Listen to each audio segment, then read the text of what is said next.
അൻവറിന്റെ UDF പ്രവേശനത്തിൽ അനുകൂല നിലപാട് ഉപേക്ഷിച്ച് കോൺഗ്രസ് നേതാവ് രമേശ് ചെന്നിത്തല. അൻവറില്ലാതെ UDFന് തിളക്കമാർന്ന ജയം നേടാനായെന്ന് രമേശ് ചെന്നിത്തല 24നോട് പറഞ്ഞു. അൻവറിനെ മുന്നണിയിലെടുക്കണമെന്ന് പറഞ്ഞവർ തന്നെ ഇപ്പോൾ തിരുത്തിയെന്ന് പ്രതിപക്ഷ നേതാവ് VD സതീശനും പ്രതികരിച്ചു. PV അൻവറിനെ UDFിലെടുക്കണമെന്ന് താൽപര്യപ്പെട്ട മുതിർന്ന കോൺഗ്രസ് നേതാക്കളിൽ ഒരാൾ രമേശ് ചെന്നിത്തലയായിരുന്നു. പക്ഷേ ഒടുവിൽ രമേശ് ചെന്നിത്തലയും PV അൻവറിനെ കൈവിട്ടു. PV അൻവർ കൂടി ഉണ്ടായിരുന്നെങ്കിൽ ഭൂരിപക്ഷം വർദ്ധിച്ചേനെ എന്ന് മാത്രമാണ് താൻ പറഞ്ഞതെന്ന് രമേശ് ചെന്നിത്തല നിലപാട് തിരുത്തി.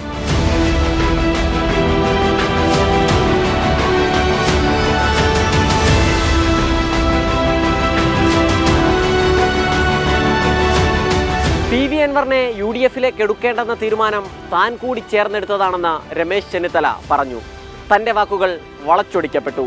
അതിനു പിന്നിൽ ആരാണെന്ന് തനിക്കറിയാമെന്നും രമേശ് ചെന്നിത്തലയുടെ ഒളിയമ്പ്.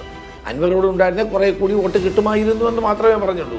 ഞാനല്ലാണ്ട് അൻവറെ തിരിച്ച് ഒരിടത്തും ഞാൻ വിളിച്ചിട്ടില്ല. അത് ചില ബോധപൂർവമായ ചില പ്രചരണം അഴിച്ചുവിട്ടതാണ്. അത് പ്രചരണം അഴിച്ചുവിടുന്ന ആരാന്നൊക്കെ എനിക്കറിയാം. നിലമ്പൂർ വിജയത്തിന്റെ ക്രെഡിറ്റിനെ ചൊല്ലിയും കോൺഗ്രസിനുള്ളിൽ തർക്കമുണ്ട്. സമൂഹ മാധ്യമങ്ങളിലുള്ള VD സതീശൻ പുകഴ്ത്തലുകളിൽ ഒരു വിഭാഗത്തിന് വലിയ അതൃപ്തിയുണ്ട്. കൂട്ടായ വിജയമെന്നും മുസ്ലിം ലീഗിന് ബിഗ് സല്യൂട്ട് എന്നുമായിരുന്നു രമേശ് ചെന്നിത്തല പ്രതികരിച്ചത്. നിലമ്പൂർ തെരഞ്ഞെടുപ്പിൽ ഞാനൊരു 15 ദിവസം അവിടെ ഉണ്ടായിരുന്നു. എന്നെപ്പോലെ തന്നെ പ്രധാനപ്പെട്ട എല്ലാ നേതാക്കളും ഉണ്ടായിരുന്നു. അതിനകത്ത് ആരെയും നമുക്ക് മാറ്റി നിർത്താൻ കഴിയില്ല. കുഞ്ഞാലിക്കുട്ടിയും അതോടൊപ്പം തന്നെ തങ്ങളും സാദിഖലി തങ്ങളും എടുത്തത് ആ ഒരു വലിയ നേതൃത്വം, അതിന് ഞാനൊരു ബിഗ് സല്യൂട്ട് നൽകുകയാണ്. PV അൻവറിനെ മുന്നണിയിലേക്ക് എടുക്കണമെന്ന് പറഞ്ഞവർ പോലും ഇപ്പോൾ നിലപാട് തിരുത്തിയെന്ന് പ്രതിപക്ഷ നേതാവ് VD സതീശൻ പറഞ്ഞു. വിജയം ടീം UDFിൻ്റേതെന്ന് പറഞ്ഞ VD സതീശൻ താൻ ക്യാപ്റ്റനെങ്കിൽ രമേശ് ചെന്നിത്തല മേജറെന്നും വ്യക്തമാക്കി. ടീം UDF ആണ്. ടീം UDF ഒറ്റ വാചകം പറഞ്ഞു. വ്യക്തി കേന്ദ്രീകൃതമല്ല തെരഞ്ഞെടുപ്പ് വിജയം. ടീം UDF ആണ്.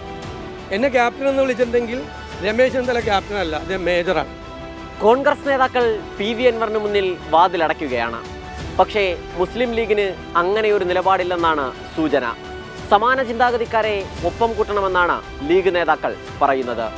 എന്തായാലും മുന്നണി വിപുലീകരണ ചർച്ചയിൽ PV അൻവറിന്റെ പേരും UDFിൽ ഉയർന്നു വരും. സലിം മാലിക്, 24, തിരുവനന്തപുരം.